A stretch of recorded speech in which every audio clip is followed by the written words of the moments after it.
here next.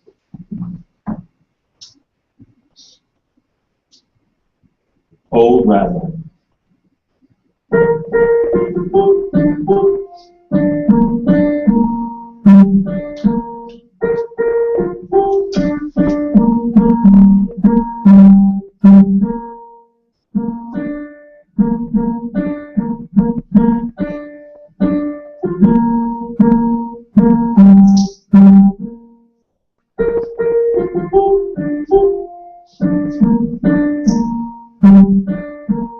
Let's skip to the actual recording now. Just think about the difference here. You know, what if this is all you have, and now the richness of the recording itself changes things coming back to it.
So at the beginning of my first part, I was asking the question, which of these disruptive practices count, how to curate them?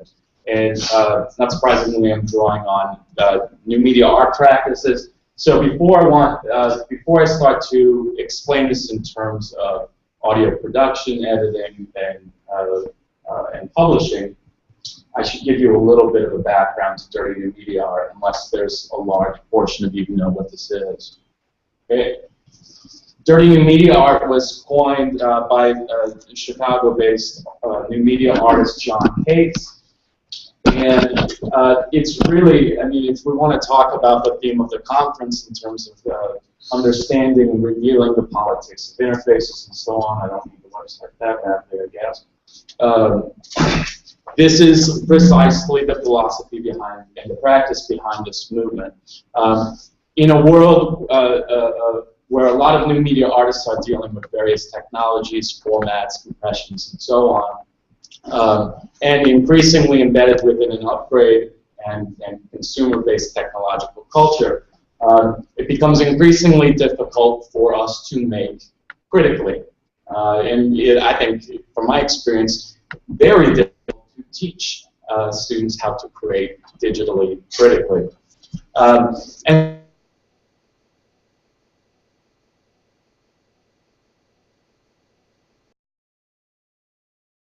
that we use, and B, it seeks to disrupt and reveal one of the cleanest and slickest of all new media platforms, which I won't talk about here, but that is pornography. And so a lot of dirty new media artists are dealing with that very slick, clean interface. So in my own art, in my dissertation, I've been pointing out the ways in which dirty new media has in many ways been actively performing against the rhetoric of technology that many of us recognize, problematize, and seek to circumvent in all kinds of ways, from voting literacy to art practices. Therefore, my approach to this continuing problem, both in and outside these and other academic rooms, and certainly in contemporary Western culture at large, is to practice what I call writing dirty new media. The philosophies and practices are many, but I can say that at the center of this approach is creative methods that reveal, highlight, and confront audiences with what I'm calling production artifacts. Production artifacts are gestures that reveal not only the material of the text, materiality of the text at hand, which we've been talking about for a very long time, here, but also gestures that reveal the vulnerabilities of the media through which production, publication, and consumption take place. Now, in an audio context, John was just talking about how you can hear these various levels of production. Most apparent to me in the last recording was the familiar MP3 compression that we all remember when we first started using Kazaa, and so on, the really terrible recordings. And so this is one such practice, not to master this out, not to edit and clean up, but to actively seek out and actively present these in our texts. This is, of course, an expansion on other definitions of new media, like Wasaki's, and of a lot of folks who are talking about material critical approaches to new media production that seek to escape the black boxes resulting from technological progress and upgrade culture. Since we're talking today about writing with sound specifically, I should talk about how a dirty approach to writing sonic-based new media is both historically difficult and delightfully possible. At a very basic level, many practitioners of audio composition conceive of audio in terms of the ubiquitous ratio of signal-noise. Intended or wanted versus interference or undesirable, controlled versus chaotic, mastery versus sloppy work, and so on. This has, of course, not always been the case. Indeed, the mastery narrative of sound, signal, and noise emerged in many ways from modernist architectural design and 20th century sound designers. Emily Thompson's well-known text, The Soundscape of Modernity, Architectural Acoustics and the Culture of Listening in America, 1900 to 1933, documents the radical reshaping of our relationship with sound and noise, and its resulting shifts in how we both perform and how we listen. In short, modernism and its spaces constructed soundscapes that distinguished sharply between signal and noise, between expert and amateur, between performer and audience, between private and public, and so on. Such distinctions radically change not only our perceptions of sound embedded within power structures, but it also bred a new sense of enthusiasm and innovation. So how can we get the best recording? How can we get the best performance space? How can we eliminate noise? We know what we've gained in these sonic pursuits, and they are significant and important. But and many of those gains, so in other words, are worthwhile. But what are some of the costs of clean signals? What wrapped cozily in the rhetoric of technology, drunk on the empty promises of technological progress, our methods of sonic production had necessarily obscured themselves, obscured their own production. A good recording leaves no trace that a recording was made. Increasingly, sound-based technologies and methods are measured by the extent to which they are completely obscure, invisible, or inaudible. In short, the cost of clean signals is a wholehearted investment in the techno-utopic visions themselves, Hauscher and many others have critiqued and warned against. On the other hand, noise affords us spaces for critical intervention, spaces to allow artifacts of production to emerge, to disrupt the seductive yet fictitious flow of pure signal, the eternal daydream of techno-utopians everywhere. Noise invites reflection on materials, processes, mechanisms of distribution and consumption. Noise demystifies sonic composition, removing it from the realm of the athlete and repositioning it as an art, craft, and a practice.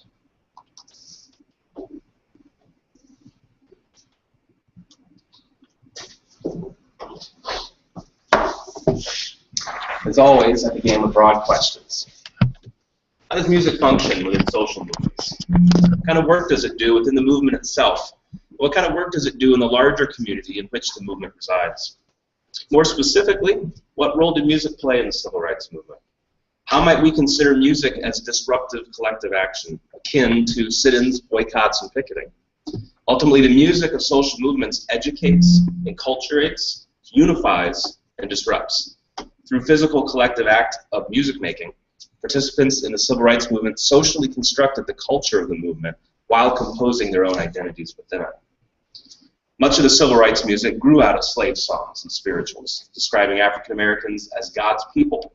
And like the Israelites enslaved in Egypt, they only needed to go forth, as God was preparing a way out of exile for his children. For many African Americans during the civil rights movement, church was an essential component of life, a refuge in the midst of a society that still oppressed them, however free white culture told them they were. Again and again, they heard, learned, and sang songs about heaven, freedom, and prosperity, grounded in the belief that God was still on their side. Spirituals continued the call and response style of song that traces back to African music even before Africans were dragged to America and enslaved. This style of music was easy to learn, follow, and adapt as the song leader saw fit, adjusting the lyrics of the song to fit current situations. African American congregations felt solidarity when singing the same song together, finding comfort in shared suffering while affirming their collective struggle. The availability of converting the lyrics to fit present difficulties allowed those singing to reinscribe new meaning into songs they'd grown up singing, giving them a sense that their faith was still relevant. God not only knew of the injustices experienced by African Americans, but he was also actively working to liberate his children. Spirituals were the music of the church, but the civil rights movement was stretching beyond that institution. As activists on college campuses began to take part, they brought the music they knew, adapting the lyrics in the same way church music leaders had done. 4 seminary students comprised the National Quartet, the group who became known for rewriting lyrics of popular songs by secular artists. Ray Charles' Hit the Road Jack became Get Your Rights Jack. Little Willie John's You Better Leave My Kitten Alone became You Better Leave Segregation Alone. While these songs were intended to represent individual perspectives, their modified versions expressed a collective vision in line with the civil rights movement and thus served a similar purpose in the movement as the spirituals. The clash of two cultures observed in the civil rights movement is embedded in the African American experience. W.E.B. Du Bois describes the double consciousness of blackness relating to the two conflicting ideals of American and Negro within the one African American individual. Geneva Smitherman refreshes Du Bois' assertion that this double consciousness pervades every aspect of life as African Americans see themselves through the eyes of white America. They exist in two places, yet are displaced from both. One of the ways this manifests is through African American language, in which the structure, patterns, phrases, and even words invoke and communicate multiple meanings. And Michel Foucault suggested the term heterotopia to describe alternate spaces created by an intersection of conditions, resulting in physical and mental locations that allow new interpretive possibilities. Because a heterotopia presents a kind of other space, individuals can exist and operate outside of dominant structures, and in doing so, subvert an oppressive culture. And this concept is present in the rhetoric of the civil rights movement, particularly in the speeches of Martin Luther King Jr. If the rhetoric of language and images allowed King to enter into and work from heterotopia, then what was available to the masses, most of whom would never deliver speeches or appear in the news or get on television? For each individual participating in the collective action of the civil rights movement, music became one of the most powerful weapons of nonviolent disruption and resistance.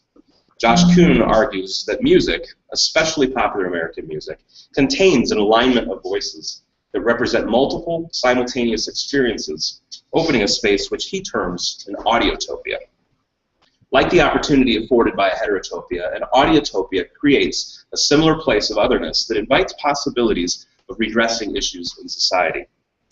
Specifically, the music of protest draws from the voices of the oppressed. Immigrants, slaves, union workers, farmers, and more all converge in these songs. And so the music provides a space in which hegemony can be critiqued, challenged, and maybe even overthrown. From an audiotopia, people can invert power structures by turning society against itself, using the very words of music of the dominant powers to expose and subvert destructive practices. The powerless find power, the invisible are seen, the unheard find voice, the disenfranchised stand together, and the oppressed rise up. In the civil rights movement, the process of communal singing and rewriting lyrics to fit particular contexts created solidarity, while the connection of music to the movement's events gave new life to familiar words and tunes. As William Roy argues, in this perspective, music is what it does, and its salient features are defined in terms of the social relationships in which it's embedded. So the power of the music was not in the songs, but in the contextual social act of singing. Because the practice of nonviolence intended to call attention to institutional aspects of injustice, a throng of African Americans singing appropriately stood in stark contrast to white behavior, effectively frustrating whites' attempts to suppress protesters on white terms. Roy explains that the practice of group singing had a structural and cultural affinity with the nonviolent strategy of the civil rights movement.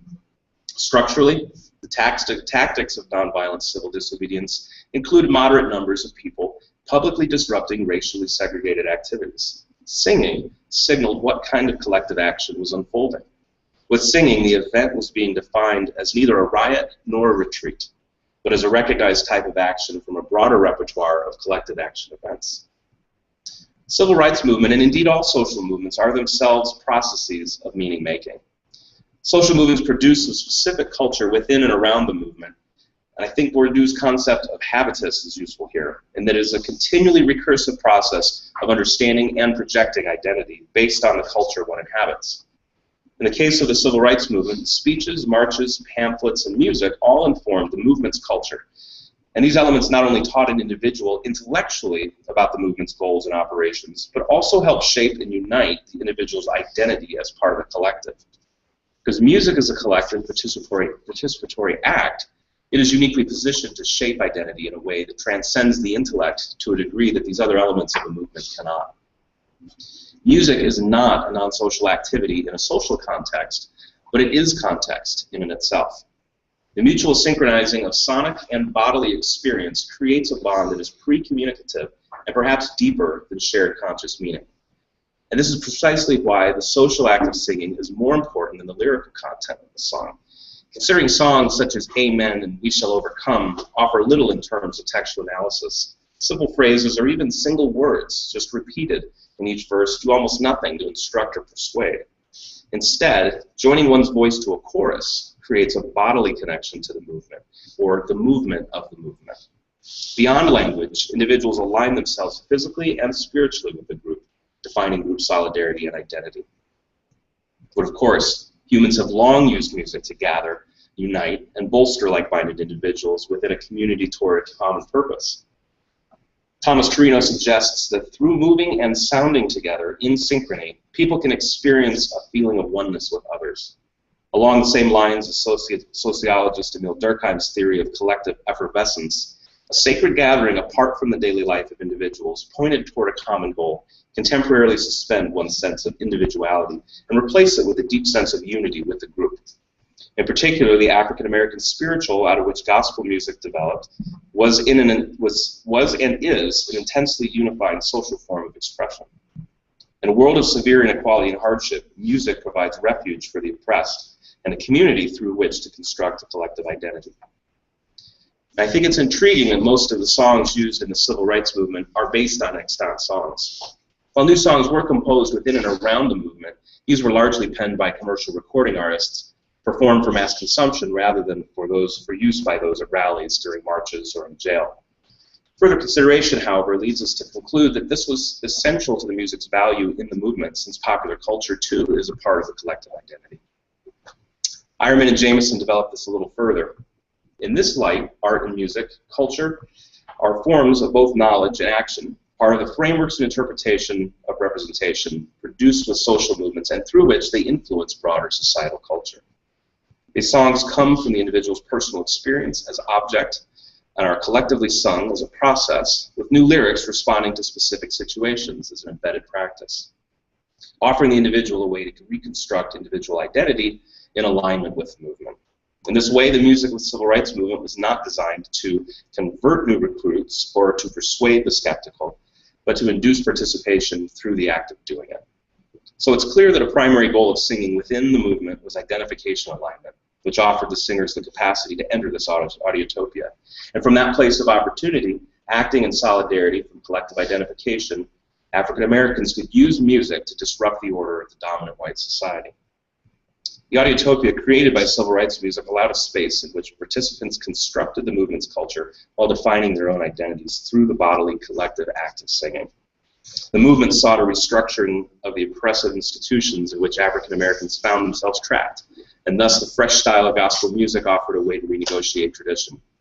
Rewriting lyrics to popular secular songs provided a way to directly respond to the circumstances and events around them, while continuing to draw from relevant personal experiences.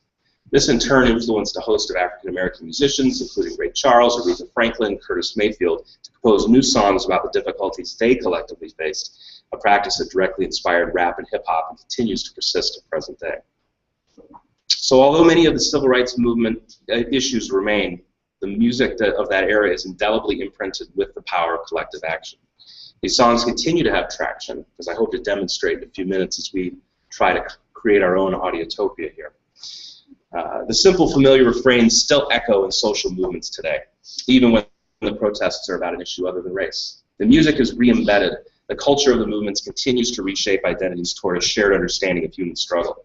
Because music is an expression available to all races and cultures, it will undoubtedly remain an integral part of social movements as long as they exist, until that day when, in the famous words of Dr. Martin Luther King Jr., all of God's children, black men and white men, Jews and Gentiles, Protestants and Catholics, we could add gays and straights, men and women, Republicans and Democrats, Chinese and Tibetans, native and immigrants, rich and poor, will be able to join hands and sing in the words of the old spiritual, free at last, thank God Almighty, we are free at last.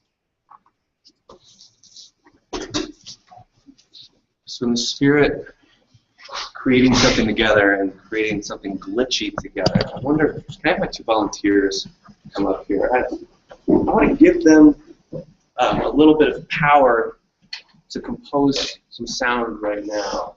There's also some sounds going over it. So no matter what you choose up here, you can't be totally in control of the sound.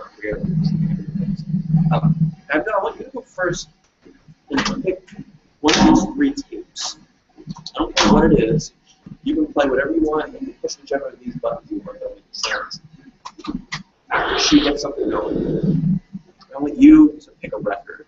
And these are all 10 cents. You can't break them. You can do whatever you want. You've got French, you've got spoken parts.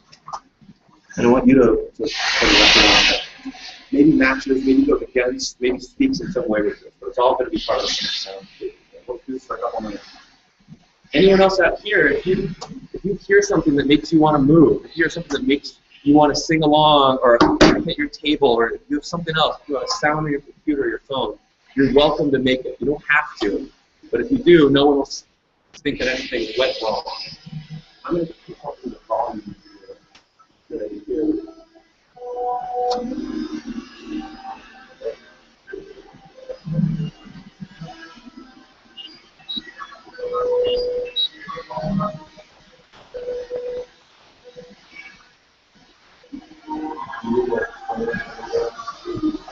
Oh yeah. So all I'm doing right now is playing a couple of different kinds of microphones that don't produce the kind of sound that we normally like or appreciate. This is a coil pickup induction microphone. These were marketed in the 1950s as sort of home surveillance devices. They, of course, understand, interpret, and transmit sound from electromagnetic energies. So you put it on your telephone and you can record it. But you can also hook it up to other things and hear the sort of inside voices processing of various technologies such as that and so on. I have some hydrophones in Coca-Cola. They just measure sound under liquid. And I have contact microphones picking up any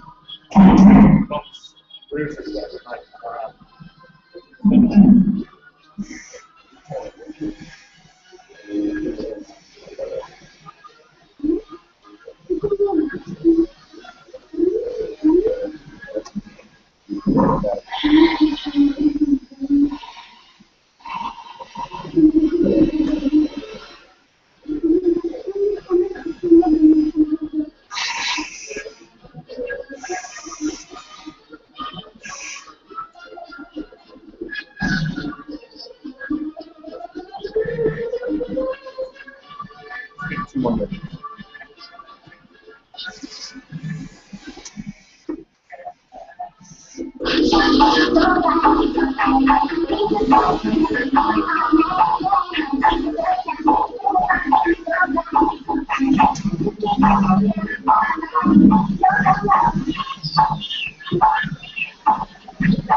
So the stories of Lomax's experiences. The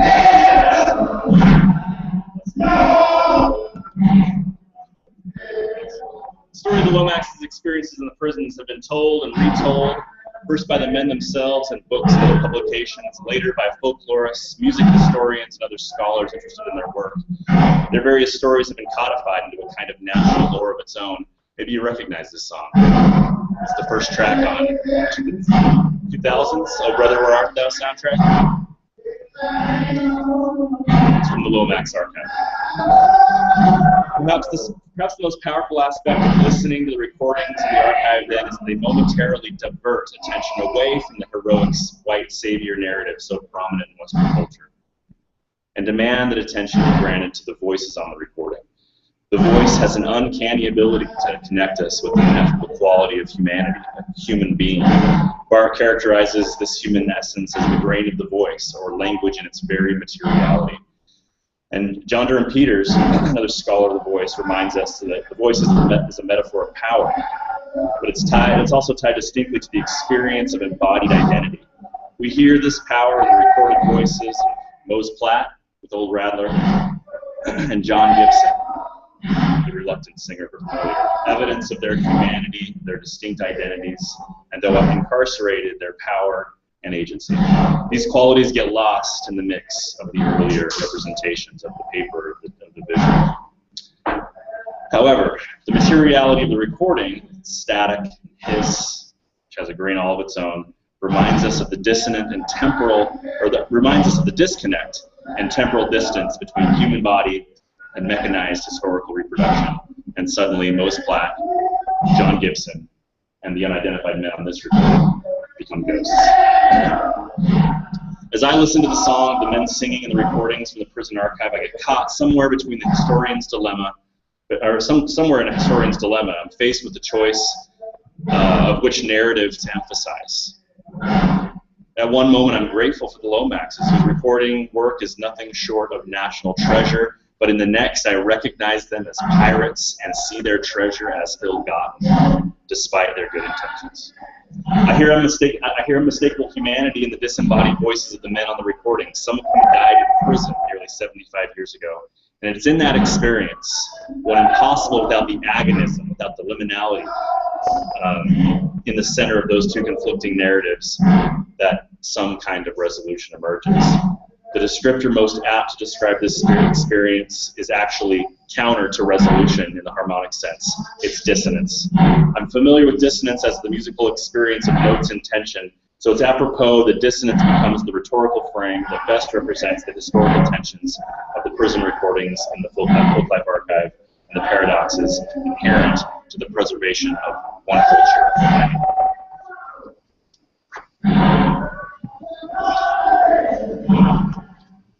As I step out of my comfort zone now, I invite you to step off the cliff with me as we try to step into an audiotopia. I want you to think about how collective singing can speak back to oppressive dominant cultures.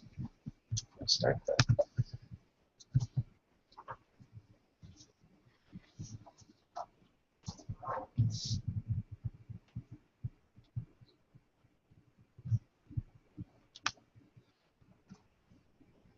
When the night has come and the land is dark, and the moon is the only light we'll see. No, I won't be afraid. I won't be afraid. Just as long as you stand by me. So darling, darling, stand by me. Oh, stand by me. Oh, stand by me. Stand by me. Boom, boom, boom, boom, boom. If the sky that we look upon tumble and fall, all the mountains will crumble to the sea.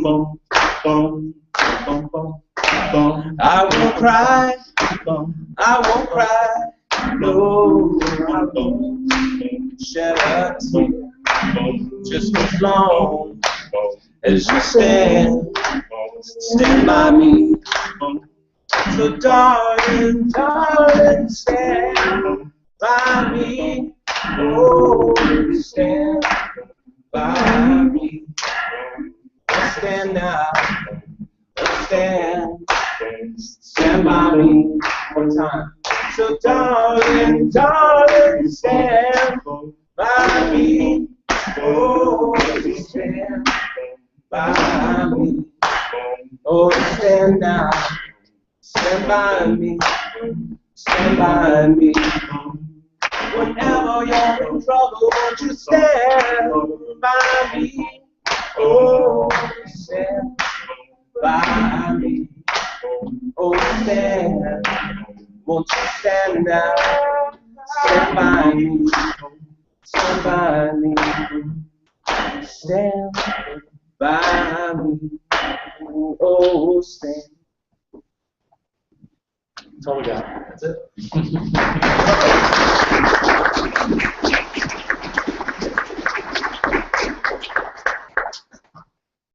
That's all we got. All right, we managed to have some time for Q&A, so please talk to us.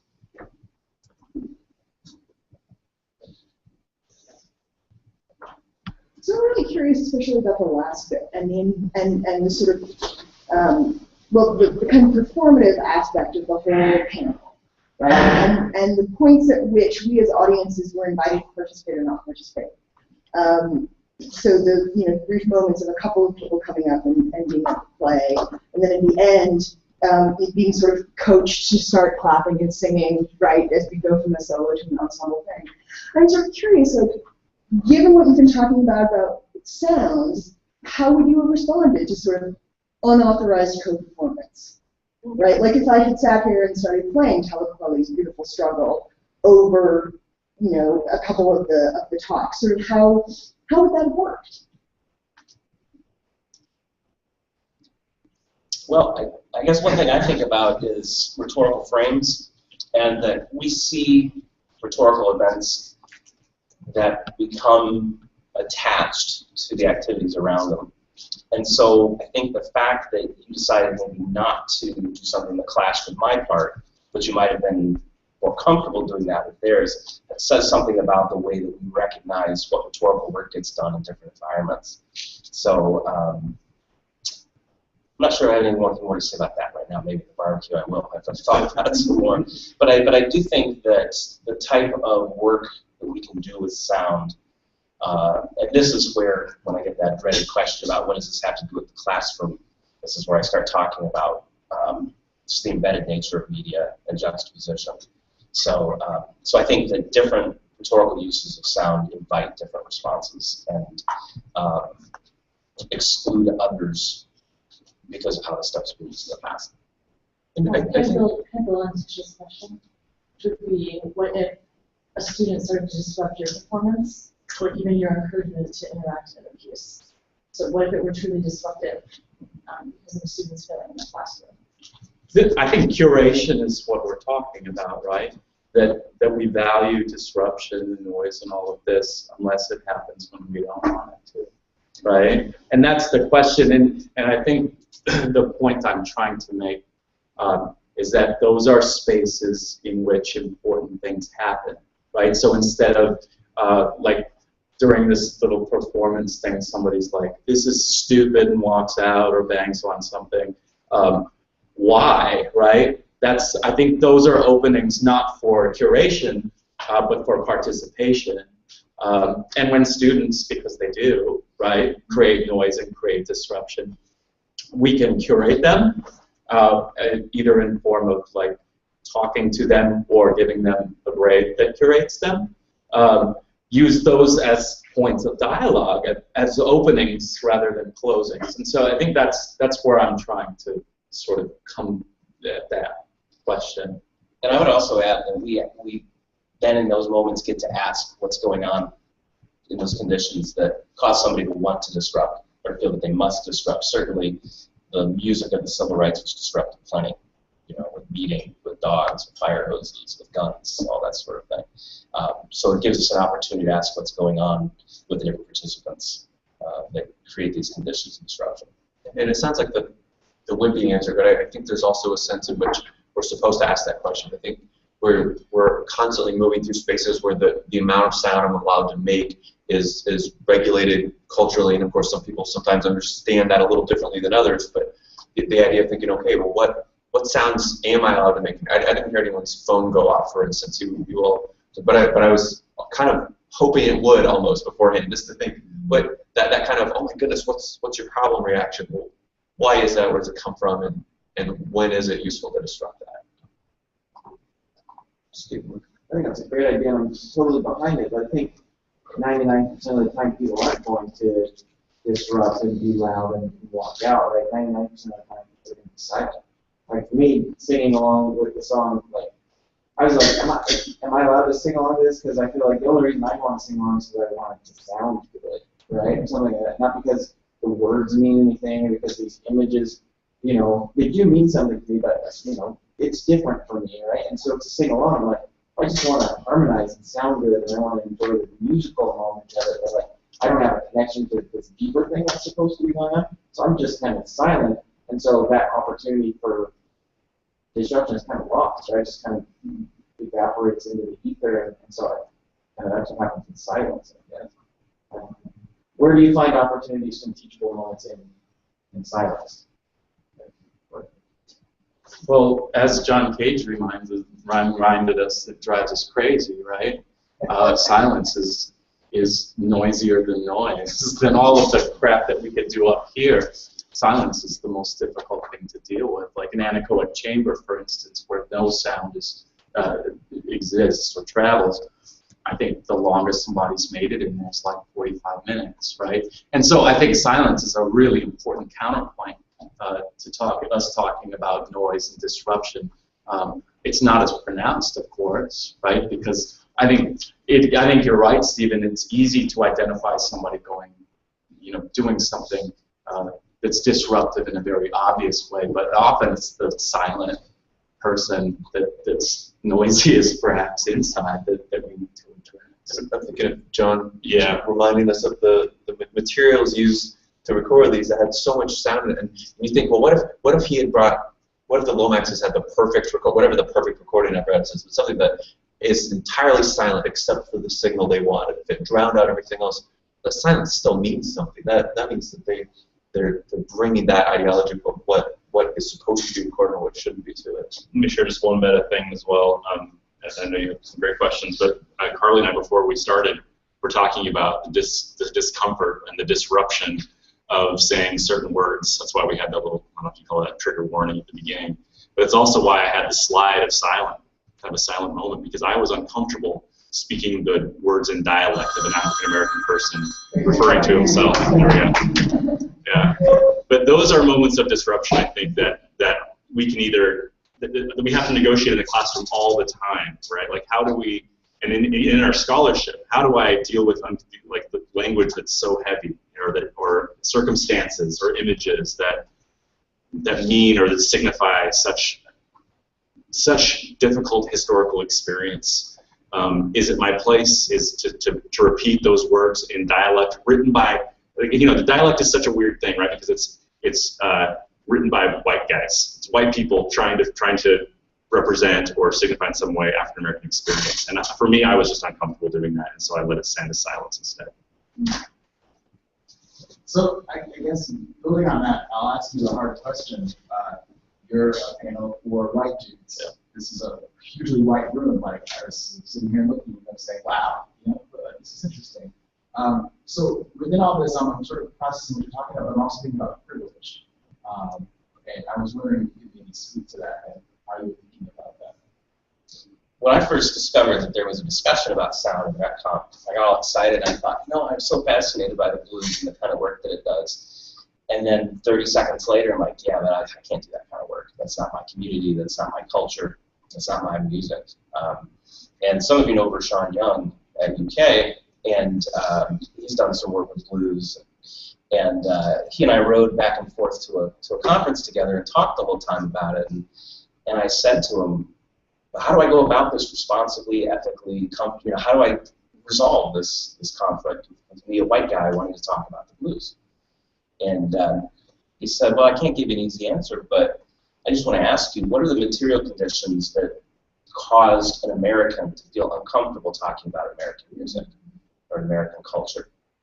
And I don't know if I have a good answer yet, but that has given me at least some place to be able to say, okay, I can exist in this tension because I can add those questions to what I'm doing. And the other thing I would say is that as a white scholar who's interested in African American culture, something that I've tried to focus on in my own work is to act more like an amplifier than a microphone. So I can pass the mic around to the people's voices who need to be heard, and I can just help make those louder and more present. So that's how I resolve it. And this is my whole thing about dissonance, right? I mean, that is, for me, that's where I've landed in terms of a rhetorical frame. And it's not, it's not necessarily a permission, but it's acknowledgement of the fact that it's, yeah, I mean, at the core of my research is this problem of privilege. What do we do about this history we have of, colonialist appropriation of race? And so, I don't have maybe as clean or nice as an answer, other than the fact that to just kind of ask us like you have to look around. I mean, I was noticing the other day during one of the keynote about the Aboriginal sound. I looked around the room, and we are largely a white community, right? And I think that's a problem.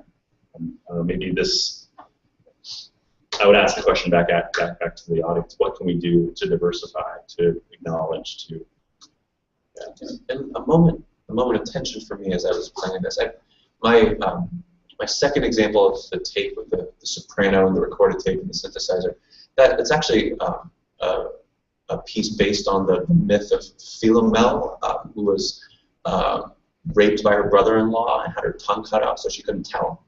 And then at the end turns into a nightingale to sing the truth of that, but in a code that isn't understood by everyone. And that's what that entire piece is highlighting that story. I mean, she's when the tape is off stage, it's her past voice, and it's also the other birds she's talking to and how she's singing with that. So as I was planning this, I was thinking how I was trying to add the links and cues over that to think of, well, what's a voice that I can add that I happen to have a record for that will make that same theme of voicelessness coming to voice more salient, make more sense in a way that we can't make sense off the top of this bizarre 1960s composition. But at the same moment, it's so problematic, right, to erase the gendered meaning of this piece and inscribe a new racial narrative over that. But I don't have anything to say except I don't know what to do with that. I saw some faces and some people. I'd love to hear, like, for example, what you have to say. I think it was in disruption time, because I think we have a conversation right now about but also this was a great panel. It was really amazing, and for me the disruption was so interesting because I think in my comp class especially settled on in a space that is not very comfortable. And what I was reminded of, like when Kyle asked us to pay attention to what the volunteers were making music, and what means to you, I was frantic. I was like, I'm not doing this right. Something's, everyone else is doing it. Okay, I don't get it. I don't know. That means something. You know, I'm trying to do it, and then Harvey, I thought, oh gosh, what was going to sing? And I was just singing along, and my sister said, I'm never ever supposed to remember this, and I should keep my mouth shut. You know what I mean? So I'm really uncomfortable, and that's awesome. It's a fantastic reminder that I've settled in a place of comfort, you know, and that there might be people uncomfortable in my class and not even where I represent these reasons. So thank you guys. I think you put your finger on, and I'm feeling uncomfortable right now, actually, trying to deal with this most important question. You know, this is the terrifying question in like a comps exam or like a job talk or, you know, whatever it might be. But I think it's not a cop-out to say that it's about feeling that feeling of disruption, of discomfort, of that. I think that's really important. It's fascinating that sounds like that. We've never. And I want to address privilege too, because maybe at first glance it doesn't seem like mine was, you know, had a lot of privilege baggage, but it does, because who has the permission to glitch? This is not only an issue within the glitch and dirty new media communities, particularly in the folks who are working with digital pornography, but culturally speaking, I have the privilege to walk around and teach with lots of tattoos and be taken seriously. So I mean, I think it's fun to do this kind of work. But what I hope is that the notion of glitch and the notion of disruption is salient, and that it's tied to these conversations of privilege. Well, I think it's also interesting when I teach mashup, video mashup. Students have historically seen text as surplus, right? You're not supposed to disrupt them. Right? And so when you challenge them to basically download videos from YouTube illegally in educational context, right? And then cut them up and make that noise, right? And we talk about semiotics and semiotics noise. And they have a lot of trouble at first engaging the noise, right? How do you make a noisy text, right, and still trying to create some meaning out of it? So while there's also the privilege that we have in appropriating this text, there's also the privilege that's given to the text themselves, and the challenge of teaching students that it's okay and necessary, really, to break that privilege down and move it. Yeah, like this is J.S. Bach. He's the father of modern European classical music. We can't mess with him. So yeah, we have to mess with him. It's also interesting how all the texts, many of the texts that you've chosen to talk about today have been appropriated from somebody else, right? So the story of Philomel, retold through there, and then yeah, which ones that are relevant too. It's interesting how those have all been appropriated from someplace else, and then you're now reappropriating them. I think we have to let you go. There's another panel in here in 15 minutes, so we're going to be packing up, but please come talk to us while we pack. Oh, I'm sorry. What? Yeah, say it. They were just talking about Oh, yeah.